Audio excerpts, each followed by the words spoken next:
आध्यात्मिक जीवन को साधना द्वारा ही प्राप्त किया जा सकता है। भाई आध्यात्मिक जीवन को साधना द्वारा मतलब में वो खुशबू भी आनी चाहिए, वो वाणी में भी वो दिखना चाहिए कि ये साधक है, साधना करता है, रहनी में, करनी में, कहनी में, सब में नज़र आना चाहिए। तब लगता है कि ये पात्र तभी तो बना ही है, उपलब्धि भी नहीं है, सिर्फ पात्र बना है। तो बताता है आध्यात्मिक जीवन को साधना द्वारा ही प्राप्त किया जा सकता है, खाली आध्यात्मिक जीवन को। अब इसमें बता रहे हैं साधना की बातें। ज्ञान की 7 भूमिकाएं। हे राम जी, ज्ञान की 7 भूमिकाओं का मैं तुमको सार बताता हूँ, जिसको सुनने से तुम मोह के कीचड़ में नहीं फंसोगे। मोह को कीचड़ बोला गया है। आत्मा का बोध कराने के लिए 7 भूमिकाएं ये हैं। पहला तो है शुभ इच्छा, दूसरा सुविचार। लिखते जाओ अपनी कॉपी में। पहला बताया है शुभ इच्छा,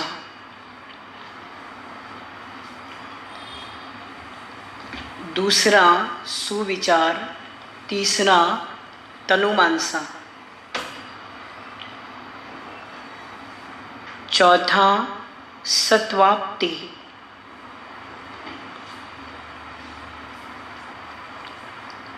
पांचवा असंशक्ति और छठा है पदार्थ अभावनी, 7वां तुरिया। तो इन सब में ये पदार्थ अभावनी और तुरिया जो है वो एकदम इम्पोर्टेंट है। ये हाँ, अभी शुभ इच्छा में बता रहे हैं, तो आज हम खाली शुभ इच्छा पे ही पढ़ेंगे और ये पूर्ण रूप से अपने जीवन में हम उतारें। पूरा दिन इसी चैप्टर कोई सबके पास है ना, योग वशिष्ठ। हाँ, तो ये पूरा देख करके भले आप लिखो अपनी कॉपी में और 10 बार दिन में पढ़ो इसको, तो इसको साधना होगी। क्योंकि पढ़ भी रहे हो और समझ भी रहे हो, 10 बार पढ़ोगे तो समझ में एक चीज़ तो आएगी ही। तो इस साधना की शुरुआत है। पहला है शुभ इच्छा। वैराग्य होने पर जब ये इच्छा उत्पन्न होती है कि मैं अज्ञान की निवृत्ति करूं, शास्त्रों एवं सज्जन पुरुषों की सहायता से सत्य वस्तु को जानूं, तब इसको शुभ इच्छा कहा जाता है। अभी ये बताओ कि तुम्हारे अंदर में कभी ये वाला भाव जागृत हुआ है?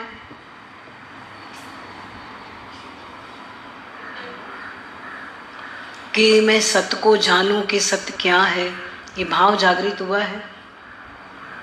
सत्संग सुनने के बाद हुआ, या भाई जानना चाहिए कुछ बन के, या ओरिजिनलिटी जो निकलती है कि मैं जानूं, जो भाव होता है?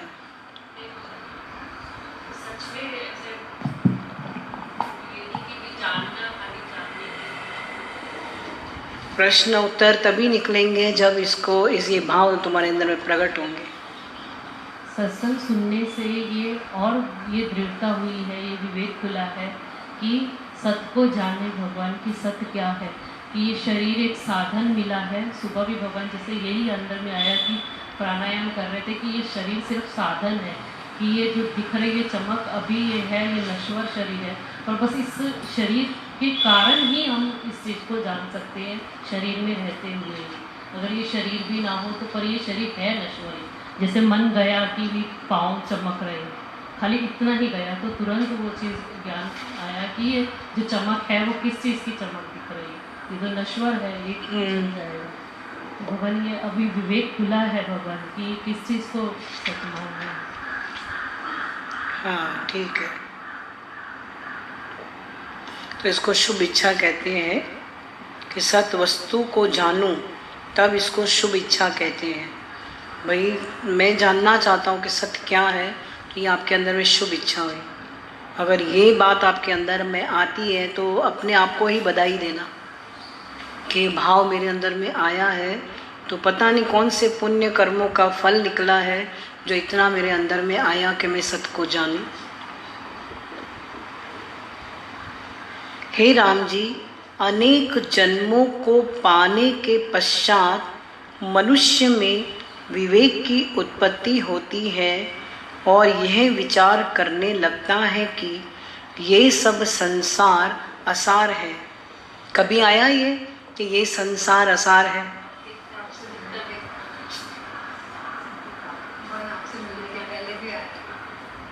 आपसे मिलने के पहले भी आया था कि ये संसार क्या है, सोना उठना खाना पीना इतना ही है क्या, और भी कुछ होगा?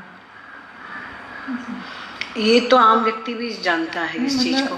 असार संसार असार है मतलब एक से हार्डली लगना चाहिए, तो कैसे लगेगा ये?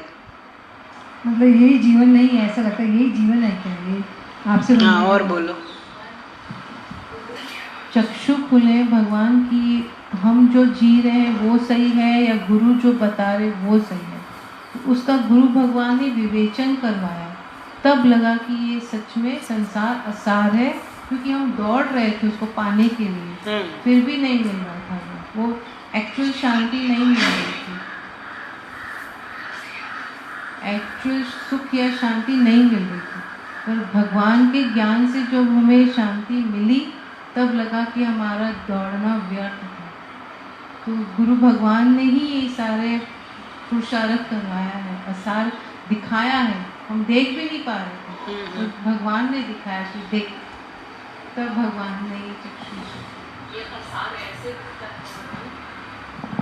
कि ये असार भगवान ऐसे दिखाई देता है कि जो अपना सोचते हैं, जो हम सोचते हैं, मन लेकर सोचता है, वो चीज़ तो पूरी होती ही नहीं है। अभी क्या है, अभी थोड़ी सी देर के बाद वापस से वो चीज़ चेंज हो जाती है भगवान, तो फिर लगता है कि तब ये विवेक जागृत होता है कि ये क्या है, कि चेंज हो रहा है, तो मेरी तो कहीं पर भी नहीं चलनी है, तो कहीं पर भी मैं करूँगी क्यों? ऐसा लगता है कि मैं ये कौन सी मैं करी सुने की, तो जो वो चलने वाली तो है ही नहीं है। तो हर समय अब अपने को छोड़ना आ गया है कि समय पर जो होगा वो होगा, कुछ भी सोच ही नहीं सकते। अब ये इतना थॉटलेस कर रहे हैं कि उस चीज़ को सोचना ही नहीं कि कल भी क्या होगा, कल का फैसला कल सोते ही आके कर लेता है। आपके जो ये वचन आ जाते हैं ना, कोई मन कुछ लेकर ही आता है ना कि कल ये करना है या बाद में ये करना है, तो मेरी तो चलनी नहीं है। तो भगवान ये असार दिखाई देता है कि ये सब मिथ्या है, कि कुछ भी नहीं, कुछ भी नहीं भगवान। पल में क्या, कोई सामने भी अभी कोई बोलता है ना कि ये चीज़ ऐसे, पता नहीं, कुछ भी मालूम नहीं है जो होगा उस समय।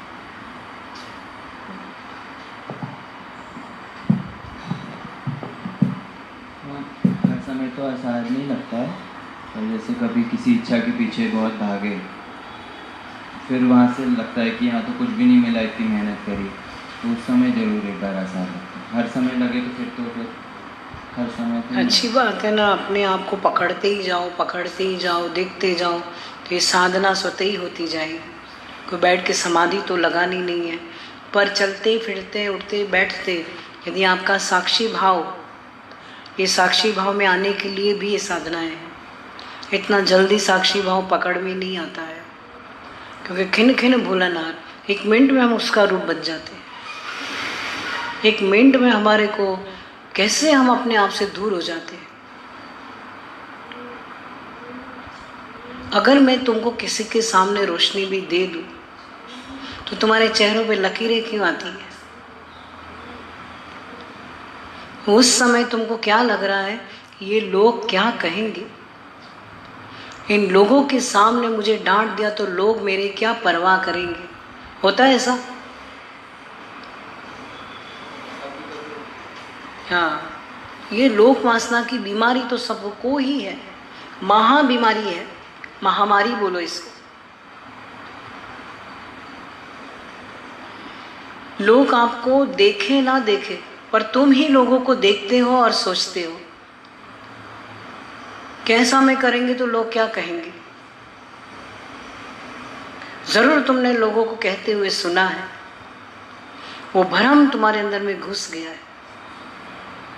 तुम हो, तुम्हारे जैसा ना कोई हुआ है ना कोई होगा। अपनी खुनकी में चलो। मेरे जैसा ना कोई हुआ है ना कोई होगा। ये अपना देह अध्यास है, बन-ठन के हम चलना चाहते हैं। तो ये बनना ही है जो हमारे को लोक वासना लगती है। कभी कभी भी लगती है, थोड़ी थोड़ी लगती है। पहले इतनी लगती थी, अब मतलब में कम हुई है। तो थोड़ा सा भी है तो है, वो आज नहीं तो कल। और आज तो वो धीमी गति से चल रहा है, कल पता नहीं कौन सी बात एकदम विकराल रूप भी धर सकती है। पर होवे ही ना, आए ही ना, तभी उपलब्धि है। जब आए ही ना तो उपलब्धि, उसको उसकी पहचान है। ये कुछ भी होता है मेरे अंदर एक न दो। आज तुम मेरे को शिव रूप धरता हुआ भी देखो,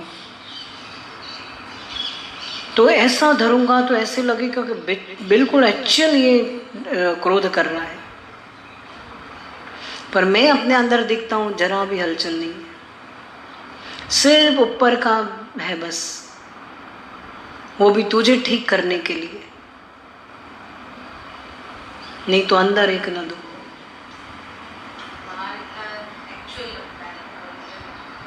पूरा 100% पार्ट करता है कि तू प्रभावित हो ही जाता है।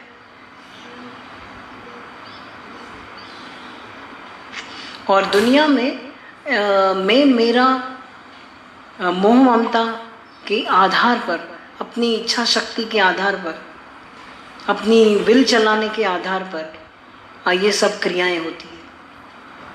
और इसके अंदर में मेरी विल चले ये बात ही नहीं है। उसको ये होता है कि इनमें चेंज कैसे आए, इनको अच्छी राह मिले। सब राह भटक गए। तुम्हारे कोई तो संस्कार ऊंचे हैं जो तुम मुझे आके मिले हो, नहीं तो गटर में पड़े होते।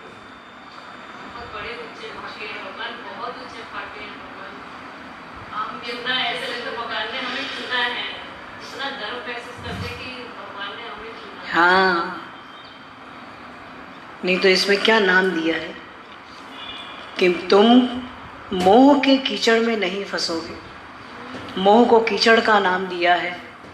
और हम मोह को क्या बोलते हैं, बड़ा अच्छा समझते हैं, पर इसको तो कीचड़ बोला है। आत्मा का बोध कराने के लिए 7 भूमिकाएं ये हैं। ये तो हमने सारी पढ़ ली है ना। अभी इसमें था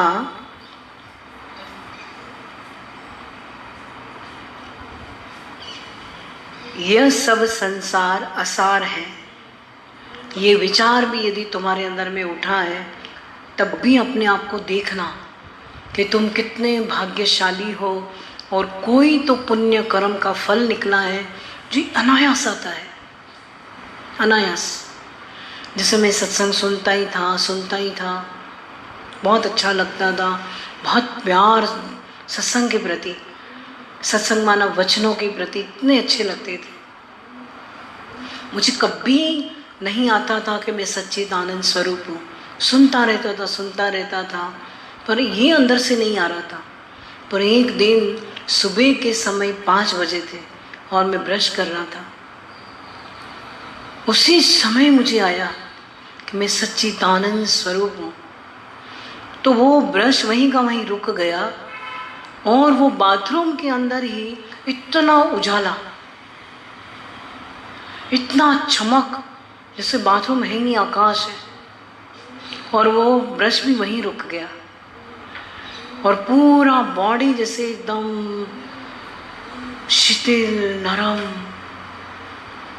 और दीवार का सहारा लेके मैं खड़ा ही रहा, ब्रश भी नहीं किया। और इतनी सुंदर आवाज, मैं सच्चिदानंद स्वरूप हूँ, जैसे भीग गया। उस घड़ी को मैंने खोया ही नहीं। जैसे सुन लिया, आंखें बंद हो गई। और बाथरूम में ही आधे घंटे तक मैं बैठा रहा। तो ज्ञान लगने के लिए कोई ज़रूरी नहीं है कि गंगा किनारे लगेगा या किसी आश्रम में जाके लगेगा। ये कहीं भी समय ऐसा आता है, फल निकलेगा। कोई भी क्रिया तुम कर रहे होंगे उस समय फल निकलेगा। कुछ भी नहीं कह सकते तो ये फल निकलते हैं। और फिर एकदम शांत होकर के मैं सत्संग में बैठे, बाहर आए, तब मुझे दादी ने सामने से पूछा, क्या बात है, आज तो लगता है तुमने कोई न कोई अमृत प्याला पिया है, जितनी शांति तुम्हारे चेहरे से झलक रही है। तब मैंने उनको ये बात बताई। उन्होंने एकदम चुप कर छोकरी ऐसे करके बोला, ये बात किसी को भी मत बताना, एकदम मौन हो जा और इसी में डूबती जा, ये तो एसेंस बाहर निकल जाएगा। एकदम मौन हो जा, जब परिपक्व अवस्था में आ जाए ये स्वतः ही बाहर निकलेगा। इसको पकने दे, ये तुझे प्राप्त हुआ है। और मैं मौन हो गई। ऐसे तो कई बातों पे उन्होंने मौन कराई है मुझको कि फल बहुत जल्दी निकल रहे हैं, ये लोग खा जाएंगे, इसको अंदर ही अंदर पकने दे, कच्चे फलों को तोड़ना। तो ये बताते हैं कि ये विचार भी अंदर में उठना कि सब संसार असार है, मुझे संसार की तिल मात्र भी इच्छा नहीं है। अब मैं बताता हूँ, ये मेरी लाइफ है, 110% लाइफ है ये। और ये ही मेरा कॉन्शियस है जो ये बता रहा है, संसार की तिल मात्र भी इच्छा नहीं है, तिल मात्र भी नहीं है। इतना अंदर में कोरा हो चुका है कि ध्यान ही नहीं जाता कि मुझे कोई चीज़ मिले, मुझे कुछ प्राप्त हुए। इसको बोलते संसार में कोई सार नहीं है। क्या मांगूं कुछ स्थिर नहीं, जो भी मैं मांगता हूँ वो मिलता तो है और एक पल में दूसरे का हो जाता है, मेरे पास वो टिकता ही नहीं है। तो मैं इसको कैसे पकड़ूं? ये हमारे को देखना है। ये हमारी उठत बैठत सोवत जागत साधना होती जाएगी। ऐसे कैच कर लेने का है, पकड़ लेने का है। इस प्रकार जब उसके हृदय में वैराग्य उत्पन्न होता है और ये इच्छा करता है कि मैं इस संसार समुद्र से तर जाऊं, तब वह उत्तम बुद्धि वाला पुरुष विचार में तत्पर होता है। आज समझो कोई भी तुम्हारी बेइज्जती कर देता है, उस समय तुम्हारी दिल दुख जाती है। और एक पति अगर पत्नी को हर्ट कर देता है बुरी तरह से, वो इतना उसको प्रेम करती है, उसका इतना ध्यान रखती है, उसकी केयर करती है, उसके लिए सोचती है, तन मन धन सब कुछ लुटाती है, और जब वो उसको हर्ट कर देता है तो कितना दुख हो जाता है अंदर में। या तो वो लड़ करके अपना वो निकाल देगी फ्रस्ट्रेशन, या तो वो चुप रह करके अंदर ही अंदर घुटती रहेगी। तो मैं बोलता हूँ चुप रह के घुटन अच्छी है। वो जो बाहर निकाल दिया तो वो सही नहीं है, पर जैसे ही उसके शब्द मिलते हैं हमारे को, और जब अंदर में हर्ट हो जाता है और वो दुख जो होता है ना अंदर में, वो जो तुम्हारा दिल टूट जाता है और वो जो तुम्हारा दिल रोता है ना, उसको महसूस करो। कमज़ोर ना बनो, उसको महसूस करो। जब उसको महसूस करोगे तो उसी समय उस स्थिति में तुम्हारे अंदर में से वैराग उठेगा, तब वैराग की प्राप्ति होगी तुमको कि संसार में कोई सार नहीं है, कोई अपना नहीं है। इतना मैंने किया सबके लिए, इतना मैं करती हूँ, तो मुझे क्या मिला? ये मिला, ये मेरी इज्जत हुई, ये तो मेरा अपमान हुआ है। तो अपना सम्मान हम करें। चुप होगे और ये विचार तुम्हारे अंदर में यदि आया तो फिर वो वैराग को खींच के लाएगा बाहर। ये खुदाई चालू होगी और अंदर से वो संपत्ति बाहर निकलेगी, वैराग। वो मेरा साथी बने जो निकलेगा बाहर। और वो ही तुम्हारी सुषुप्त अवस्था में ये सारी शक्तियाँ पड़ी है। अभी तो तुम्हारी समझो कि 2% शक्ति काम कर रही है। वो किस में काम कर रही? मैं मेरे को ही झेलने में। जो पूरा दिन तुम करते हो उतनी शक्ति काम करी, बस उसके अलावा तो तुम्हारी एक्चुअल जो तुम्हारी दौलत है, तुम्हारी जो रियल संपत्ति है, वो तो तुम्हारे अंदर पड़ी है। ये तो तुच्छ है, ये धन है, ये मकान है, ये गाड़ियाँ हैं, ये मेरे वाले तुच्छ है, तुच्छ कुछ भी नहीं है।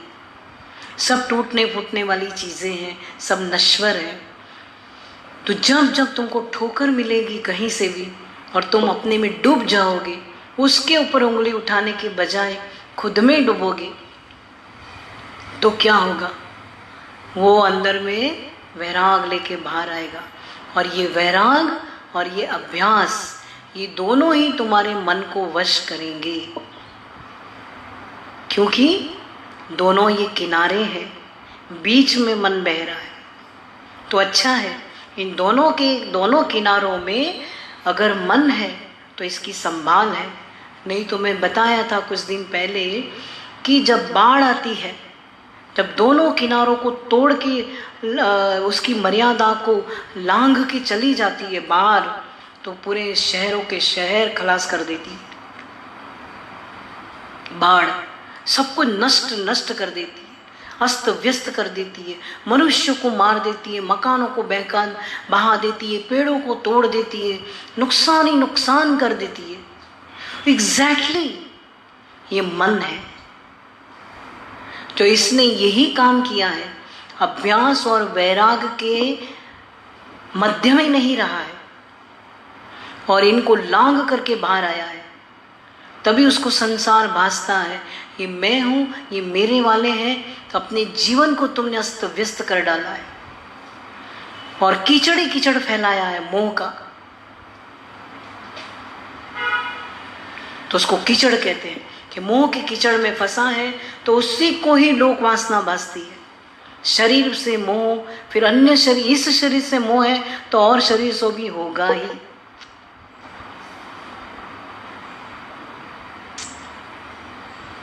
अब ये बोलता है, बहुत सुंदर इसने बताया, इस प्रकार जब उसके हृदय में वैराग्य उत्पन्न होता है तो कब वो होता है?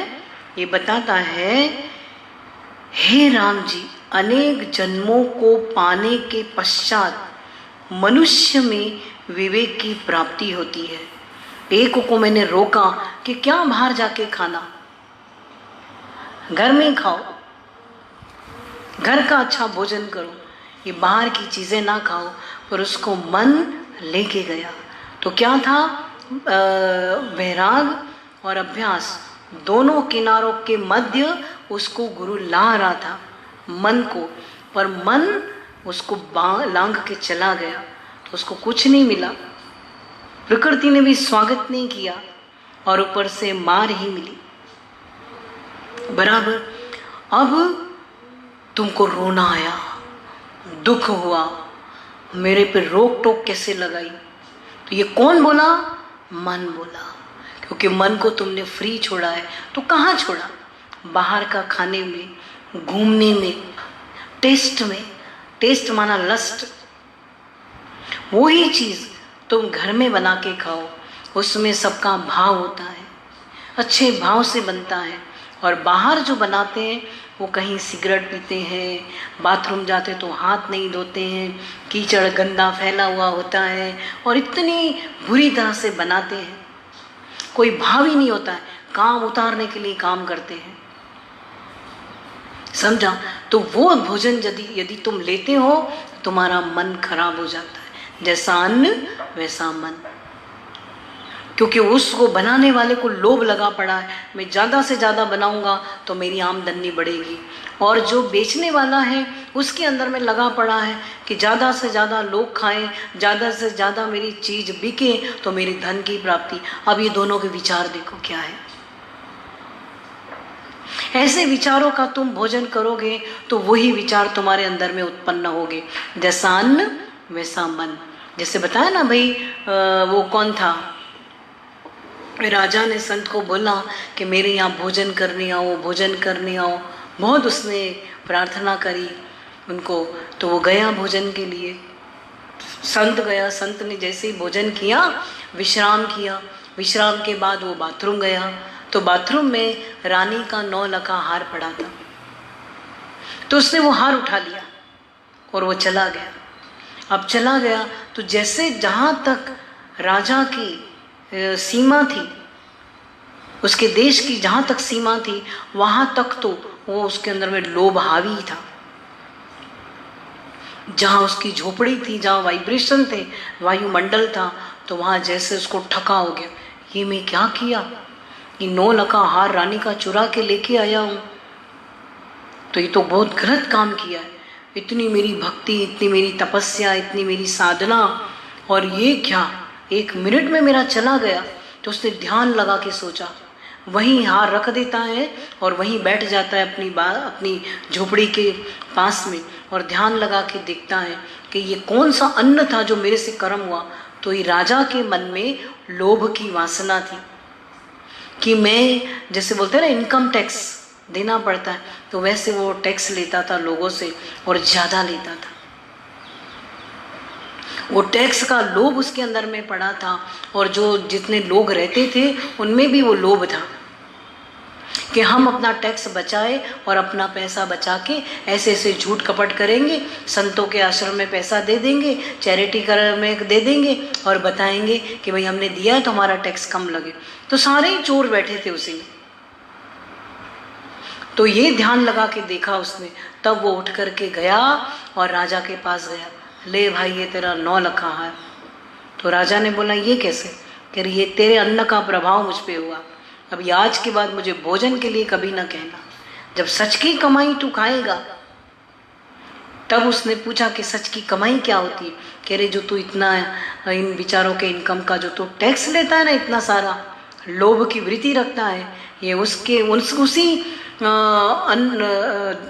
धन का ये धन है, ये ठिकर पत्थर है, उसी धन की कमाए हुए, और इसी ठिकर पत्थर में भी यही तेरी वृत्ति घुसी हुई है, और यही तुम सुख ले, इसी को लस्ट कहते हैं।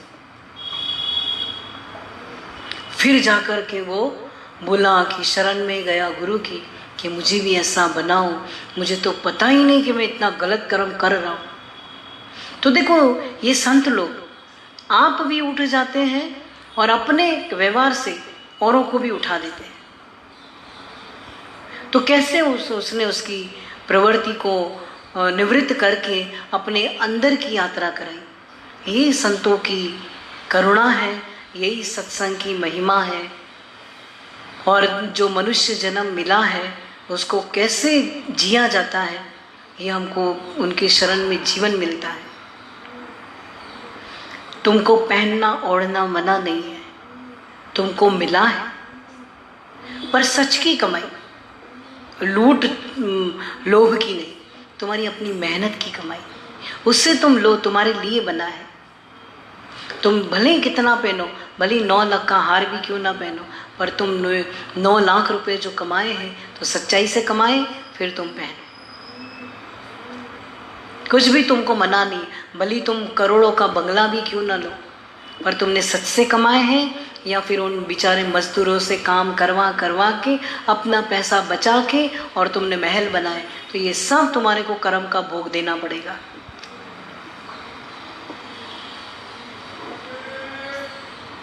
और वह विचार करने लगता है कि ये सब संसार असार है, मुझे इस जीवन की तिल मात्र भी इच्छा नहीं है, इस संसार की तिल मात्र भी इच्छा नहीं है। इस प्रकार जब उसके हृदय में वैराग उत्पन्न होता है और ये इच्छा करता है कि मैं इस संसार समुद्र से तर जाऊं, तब वह उत्तम बुद्धि वाला पुरुष विचार में तत्पर होता है, तब वो उत्तम बुद्धि वाला पुरुष बनता है और तब विचार में तत्पर होता है, तब उसके अंदर में ये विचार उत्पन्न होता है। विचार से, अभी बहुत अच्छा बताया कि विचार से दिन प्रतिदिन अपनी वासनाओं से उपराम होता जाता है, क्योंकि देखना आ गया। देख तू लोभ कर रहा है, देख तू सामने वाले को ठग रहा है, देख तेरा इतना ही अगर बनाया गया है, इतना लेना है, इससे ज़्यादा तो लेता है। जैसे एक ने बताया कि कोई सेल्स गर्ल थी, तो उसने मुझे बताया कि आपको मालूम है कितना कर्म बनाती है। भाई कैसे? कि जैसे ही देखता है कि शाहूकार घुसा है मेरी उसमें, फटाफट चेंज करती है लेबल एकदम, और जैसे ही वो जाते हैं लेबल बदल देती है। और जहाँ ही उसने बोला कि ये चाहिए वो चाहिए, तो वो अगर उसको इतनी बारीकी से वो देखती हैं कि इसने लेबल को देखा है या पहले फटाफट उसने निकाल के रखा है। जैसे ही उसको लगता है कि निकाल के रखा है, तो तुरंत उसकी फटाफट लगा देती है, लेबल चेंज कर देती है। तो ये क्या है? लोभ प्रवृत्ति है, कर्म बनाया। अब उससे कमाया हुआ पैसा तुमने क्या खरीदने में डाला? मुझे आलीशान बंगला चाहिए, सुख चाहिए, परिश्रम किया, बूढ़े हो गए, और जब तुम्हारा ये भोगने का समय आया तो तुम भोग ही नहीं पाए। क्यों नहीं भोग पाए? क्योंकि तुम अपने शरीर की बीमारियों में ही तुम्हारा मन लग गया। तो सोने का पलंग भी तुमको क्या लगा? कांटे लगे। पर इसी समय तुमने पूरा ज्ञान प्राप्त कर लिया है, तो ये जो भले तुम्हारा झोपड़ा भी है ना, तो भी सोने का महल है वो, क्योंकि यहाँ शांति है। इन वस्तुओं से कभी आपको शांति नहीं मिलेगी, ये अनुभव करो। अगर आपको शांति नहीं मिली है तो कम से कम इस विचार को खोजो कि संसार में सार नहीं है। उत्तम बुद्धि वाला ही ये विचार करेगा, कनिष्ठ बुद्धि वाले को तो विचार आएगा ही नहीं। उसका तो मन उसी में ही घुसा रहता है कि कैसे मुझे चीज़ें मिले। आपको भगवान ने बहुत कुछ दिया है, आपका सम्मान किया है कि आपको मनुष्य जन्म मिला है। यही बहुत बड़ा सम्मान हुआ है कि मनुष्य जन्म मिला है।